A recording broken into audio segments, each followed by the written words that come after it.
how did you start thinking about a prosthesis? You said that a designer approached you. I think I really liked the idea of approaching body as something that you can experiment with, and in a way like a bit of an art form, really, because I did that a lot with fashion, right? Changing changing your silhouette, for example, with hair and clothes and stuff, really seemed a very effective thing. Depending on what you wear and you walk in the room, people felt really different. So prosthetics for me initially were a way of, doing something quite playful. Right.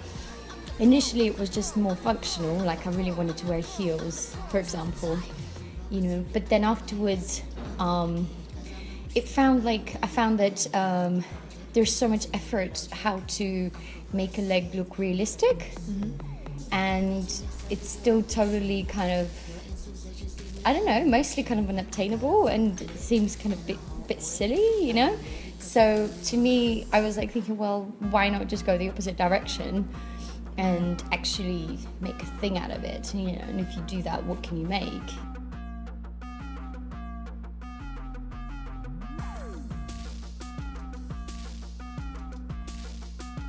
And when you were 20 years old, that's when it happened, that you... Yeah, I had a voluntary operation, yeah. And you never thought about, doing this for the future? You never really saw the prosthetic as... I did.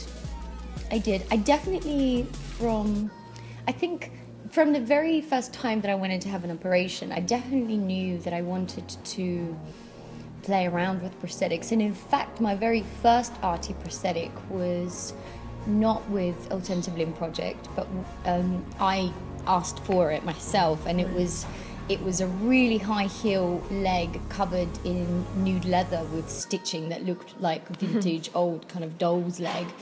And that was probably the first one that I had made. So I was already interested in it. However, I did wonder how comfortable am I to put so much emphasis on prosthetics, because I really didn't want people just to be talking about that. Yeah. But once I realized how important that is and that no one else is doing it, I kind of got over that and was like, actually, I should just keep kind of educating some people about that. You were doing something with Eric Goldenberg. He's doing a prosthetic for you. That was not the one you were wearing. No. So the project with Eric is definitely expanding quite a lot. At the moment, the initial performance is just about, me being almost the interface between the musical instruments that the musicians will be playing and the outfits that him and Anuka are designing with the tusks, which is also a musical instrument.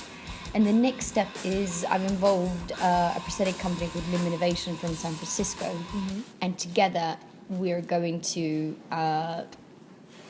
design a prosthetic that fits the whole scenario.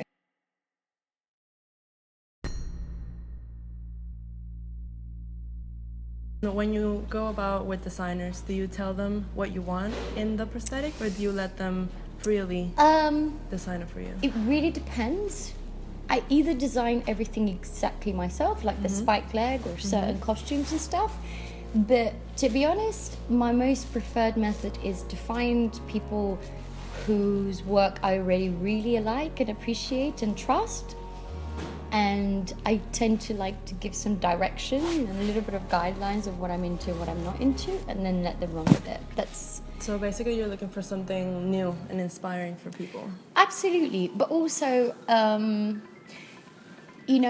I think that in the last year, my work as a collaborator has been key thing. Like, I'm all about collaborations. If you look at credits of any of my pictures and stuff, it's like 13 people, because I think that, setting a bit of finding the kind of itch that someone needs to scratch as a creative person and then letting them run with it is like my favorite thing, so in that way, I do definitely keep quite tight control over everything overall, but finding something that, you know, Eric or Anouk would be like, yes, I really want to do that, you know, and I'm, you know, that's like key. Everyone in my team usually needs to feel that way, you know, like really excited about doing that.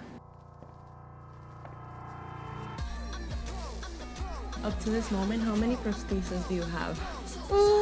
I think about 8. 8? Yeah. That's not that, no. I thought it would be more. But no, a couple of them got kind of made and then demolished as well. But it takes a lot of time to make prosthetics.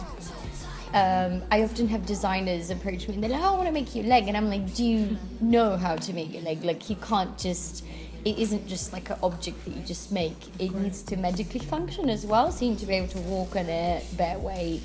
It needs to fit comfortably. Right. And up to this date, what do you think, which one is your most favorite? Oh, definitely the spike. The spike? Yeah, absolutely. I mean, I think that it's kind of become such an important cultural piece.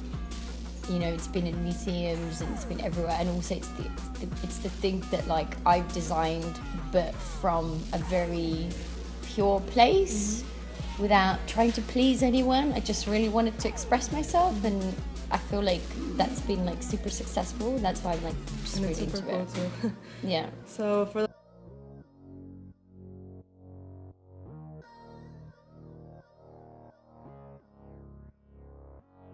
the last question, what do you think architecture students could learn from you? I was thinking about that on the way here, and I hope that they can just kind of get infected with a little bit of like the free spirit that I have, and how approaching design shouldn't be overly methodical, and you really need to feel emotional and connected with what you're doing. You know, I think that there are some downfalls in how I've come to learn things, because it hasn't been through education necessarily, like standard education. But I think that you know, the kind of the more the free-spirited, super curious, trying to solve things kind of attitude, you know, I think that that's like super beneficial, and that's not always something that you can find being taught in a class. And for the future too, you know, they don't teach us how to do, you know, a leg or a prosthetic. Well, this is the thing. I think that nothing is super exclusive. I think that if you are passionate about the language of design, you can kind of like get involved with anything, right?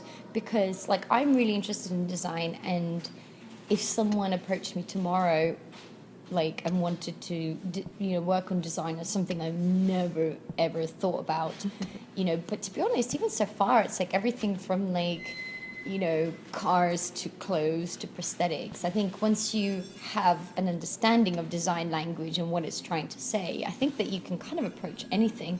And I think that you know, there needs to be an element of not following the rules. If someone goes to you, oh, that's been done before, that's usually like, don't do that again. What's the point of that? Exactly. You know, it's kind of finding your own style of doing stuff. Yeah, perfect. So thank you so much. You're very welcome. Thank you.